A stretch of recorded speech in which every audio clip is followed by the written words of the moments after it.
Então,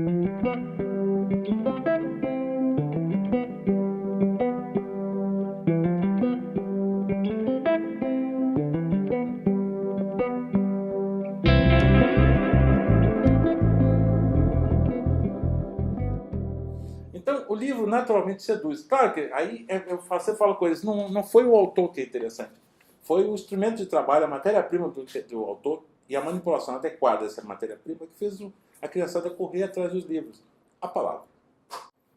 Não existe nada mais revolucionário. Você pode procurar um monte de coisas que o homem já inventou aí, mas nada chega sequer perto. Raio laser, você pode ir pensando aí. Entendeu? Não tem nada mais sensacional, mais transformador, mais... a essência do humano, ele se restringe a essa coisa meio mágica, meio voodoo mesmo, que é a palavra. Você começa a juntar, você para pensar, o que é um livro? Livro o que é? É um amontoado de palavras. Se você sacudir assim, elas caírem da folha e se espalharem no chão, não tem sentido nenhum, cara. Abacaxi, chinelo, Joãozinho. Mas quando o autor, o ser humano, da maneira geral, junta aquilo ali, ele consegue dar uma concretude, uma realidade, uma visão transformadora que faz, em última análise, o homem pensar. A própria imortalidade do homem, ainda, apesar de todos os avanços tecnológicos, está intimamente ligada à palavra. A gente fica sabendo que existiu Alexandre o Grande, Napoleão, Stalin, Fidel, porque alguém sentou e escreveu sobre esses camaradas. É a palavra que deu imortalidade ao Alexandre, não foi o Alexandre em si. E essa consciência, quanto mais consciência você tem de é você ali, mais você tem necessidade da palavra. Porque é a palavra que vai pegar essa consciência que você já tem e vai elaborar essa consciência. Vai transformar, vai fazer você interagir mais absolutamente com os outros seres humanos. Entendeu? Vai criar regras, porque as regras nascem da necessidade de organizar. A palavra é o processo organizacional do homem. O homem lê e escreve para se organizar. Nós precisamos da palavra. E quanto mais intimidade com a palavra, melhor é essa sociedade. Não existe sociedade do instinto. Não existe um país bacana sem a crença de que a palavra é transformadora. Sem a crença de que aquela coisa que deriva da palavra, que nós chamamos vulgarmente de escola, é fundamental. A palavra problematiza o homem. Quanto mais você lida e manipula a palavra, mais você tem necessidade da outra coisa que vem grudada, agregada à palavra, que é a interpretação. Nessa sofisticada alquimia que é interpretar, o homem começa a fazer aquela coisa que o singulariza. Pensar. Quanto mais o homem lida com a palavra, quanto mais ela o problematiza, mais ele pensa. Em uma sociedade onde muita gente está pensando, acontece uma coisa horripilante. Essas pessoas vão ter que discutir, resolver, escolher, por exemplo, um modelo de país, um modelo de sociedade, um modelo de relacionamento, modelos culturais de aceitação, modelos de mitologia. A própria cosmogonia da sociedade é definida pela essa problematização que a palavra oportuniza. Além de diretora, eu sou mãe de 3 crianças que já passaram por aqui e uma permanece, que é a Maria, que está no 6º ano e que conseguiu pegar esse projeto desde o 1º ano do ensino fundamental. Então eu vejo dentro da minha casa, na minha realidade muito próxima, o que esse processo de fato favoreceu a minha filha, ajudou, alimentou a criatividade, a sensibilidade dela. A escrita dela é uma escrita muito cheia de encantamento, muito cheia de verdades, muito cheia de sensibilidade. E isso, para mim, é a maior prova de que a escola está num caminho afinado com o projeto.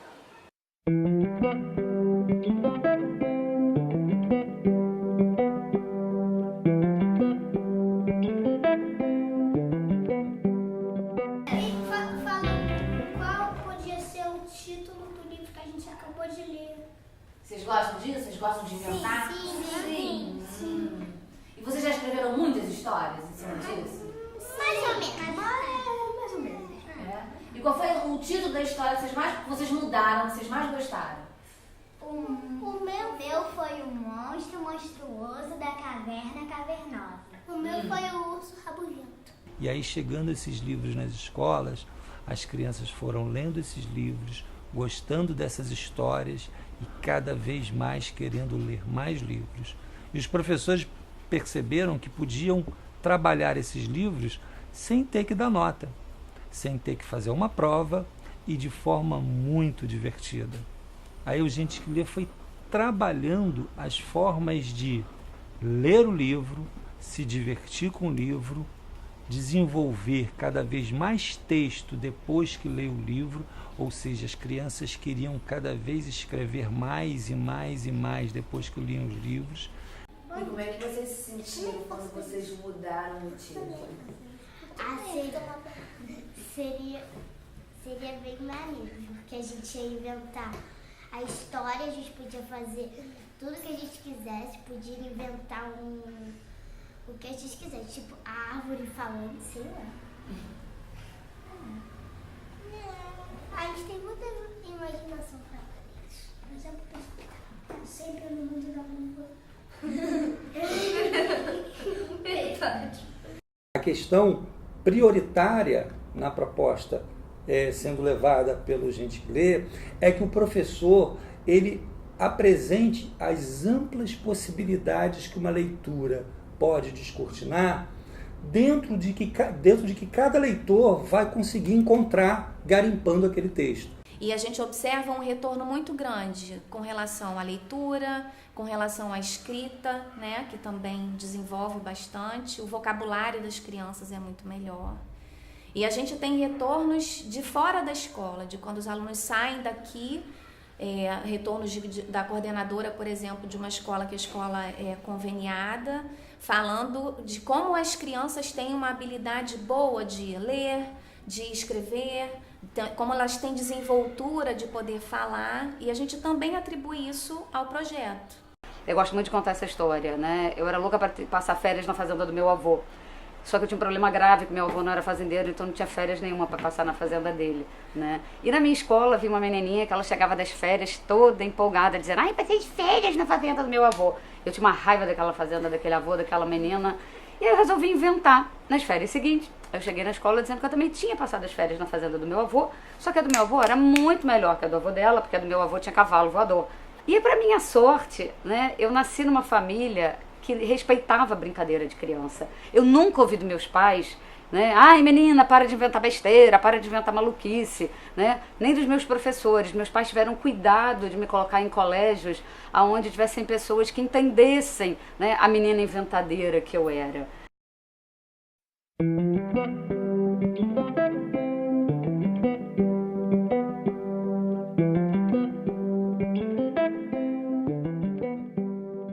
Como que vocês fazem para escolher o livro? O que vocês pensam na hora de escolher o livro? O que faz vocês escolherem um livro? Foi do título da história. O que estava escrito no título da história? Que o final falava sobre praia. Sobre praia? E você gosta de praia? É. E você, Esté, você lembra do seu? Você escolheu? Qual foi o que você escolheu? Foi um esquilo na capa. Tinha um esquilo? E você escolheu também por causa do desenho do esquilo?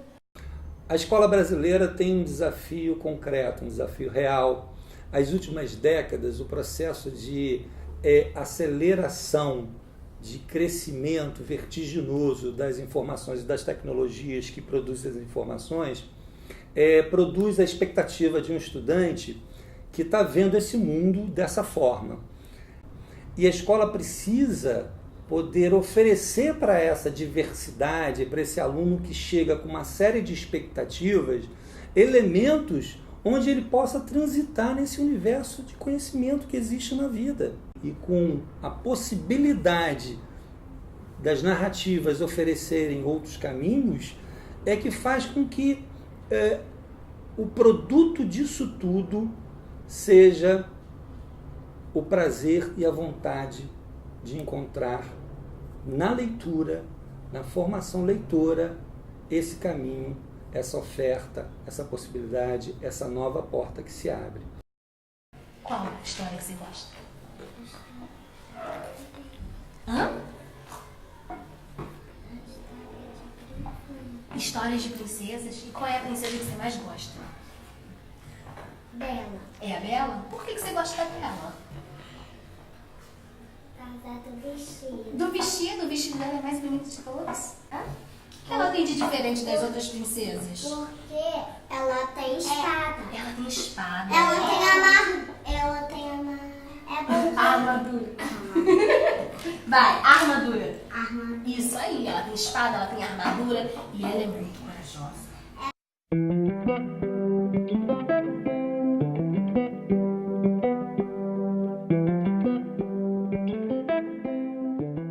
O que é curioso é que depois que o professor compreende o conceito de interpretação, o conceito de compreensão, e o gente que lhe apresenta um outro conceito que faz com que o aluno possa trabalhar e criar uma interlocução com o texto lido, que é o conceito de recepção textual ou teoria da recepção. Quando o professor percebe que esse conceito faz com que o aluno tenha uma predisposição para produzir escrita, para manifestar a sua vontade autoral, seja através de um desenho, seja uma manifestação artística, seja a produção de uma escrita, ele tem vontade de não abandonar mais essa forma de estabelecer uma relação dentro de sala de aula, porque ele vê que ali acontece de fato uma prática leitora e na pós-leitura uma produção da escrita, uma produção autoral, onde o estudante assume o seu protagonismo.